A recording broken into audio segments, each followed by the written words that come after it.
I remember the first time I looked at a compound interest calculator and realized that time was actually more valuable than my salary. I was 22 years old and I didn't have much, but I had a long horizon ahead of me today. I am 27 years old and my portfolio has crossed $135,000. If I never invested another dollar again, this $135,000 would still grow into over $1 million in my lifetime. That is not a guess. It is just a calculation based on normal market returns. But I am not going to stop investing. I am just getting started. I want to show you exactly how I am positioned and why I believe the path to wealth is actually quite boring. Before we break down the numbers, I want to ask you a question. What is your current portfolio balanced? And what is your goal by the time you hit 30? Drop it in the comments, because I truly believe that speaking these numbers out loud makes them more real. I like to keep my investing style very simple and transparent. I document this journey because I want to show that you don't need a hedge fund manager to build a fortune. You just need a plan and the discipline to follow it when the world feels like it is falling apart. Hitting the $100,000 mark was a psychological shift for me. It felt like I finally broke through the gravity of just surviving and entered the orbit of true wealth building. I am not trying to hit $1 million in 3 months or 6 months. I am letting time and the math of the market do the heavy lifting for me. I am not a financial advisor, and this is not financial advice. It is just a look at my own strategy. Let us look at the math of how $135,000 becomes $1 million. If the market returns 10% a year and we assume inflation is 2%, the real return is about 8%.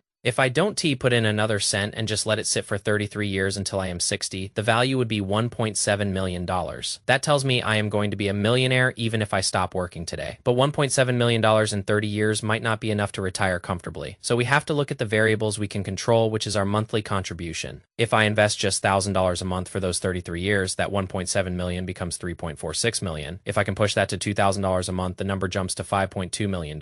That is the power of the engine. The more fuel you put in early on, the faster the machine runs later. In the past year, I have been investing about $2,500 every single month. At that rate, it would take me about 13 years to hit $1 million portfolio. That means by the time I am 40, I could be done if I wanted to be. But my goal is to hit it even sooner by increasing my income and keeping my expenses exactly where they are. The main takeaway for anyone watching this is that the earlier you start, the less you have to suffer later. A person starting at 20 has to do much less work than someone starting at 30. To reach the same destination, when I see people in their teens or early 20s starting to invest, I know they are winning the game of life. One thing people often miss is that the percentage increase needed for each $100,000 gets smaller. To go from $100,000 to $200,000, your money has to double, but to go from $900,000 to $1 million, you only need an 11% increase. The first $500,000 is the hardest climb you will ever make. It feels slow and it feels like nothing is happening. But once you cross that peak, the momentum starts to pull you down the other side. I noticed this myself when I went from $100,000 to $135,000 in just about 6 months. The market started doing more of the work than my paycheck did. You don't need to take massive risks to get to $1 million.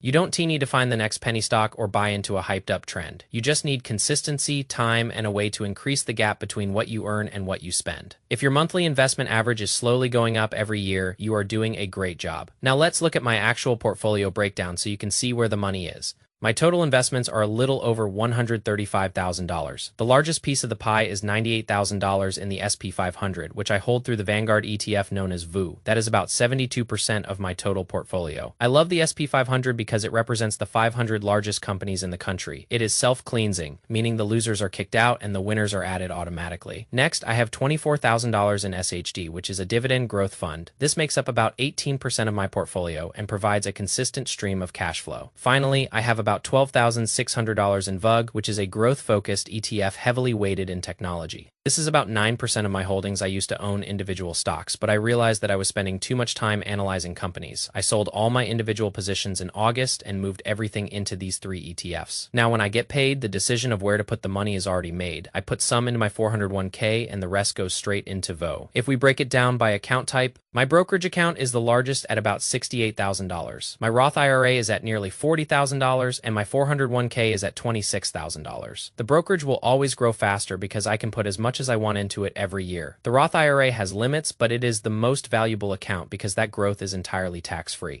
I plan to max out my Roth IRA the very first week of January in 2026. My 401k is going to get a big boost next year because my company match finally kicks in. That is essentially 100% return on my money before the market even moves. I keep my strategy boring because boring works. The SP 500 is the benchmark that most professional money managers fail to beat over the long term. If they can beat it with all their resources, I am not going to try to beat it with a laptop in my bedroom. The reason VUG is a small part of my portfolio is because I know the market moves in cycles. Tech has been incredible lately, but there were periods like the early 2000s where tech was dead for a decade. By holding VUG, I am automatically positioned in whatever sector is winning at the time. The reason I hold SHD is for the psychological win of the dividend. I get over $200 every quarter just for owning the fund. I reinvest that money immediately so that next quarter the check is even bigger. It also plays defense. When the market drops, dividend-paying value stocks usually drop less than high-growth tech stocks. It keeps me from panicking when I see red on the screen. VUG is there to capture the massive upside when tech is on a bull run. It is a balanced system that allows me to sleep at night. I automate everything so that I don't have to think about it. I am not sitting here wondering if a stock is overvalued or if I should wait for a dip. I just dollar cost average every single paycheck. I don't hold a lot of cash because I want my money working for me as soon as possible. I have an emergency fund, but everything else goes into the market. Waiting for a 20% drop is a loser-esque game because the market could run up 50% while you wait. My strategy for reaching $1 million is built on 3 pillars. The first is a high savings rate. I try to save and invest between 30 and 40% of my take-home pay. This is the engine that drives the whole machine. The second pillar is consistency.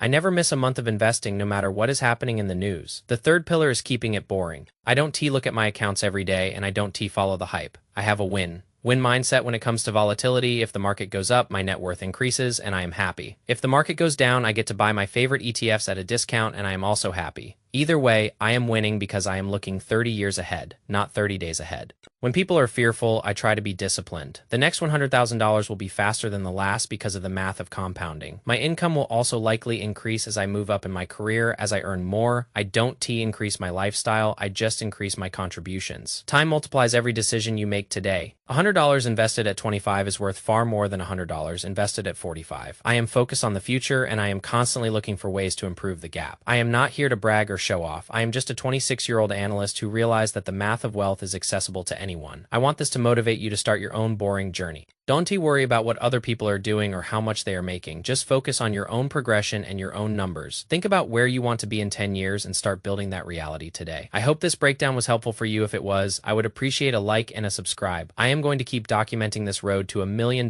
so we can see how it plays out. Take care of yourself and keep your eyes on the long term. I will see you in the next one. Peace.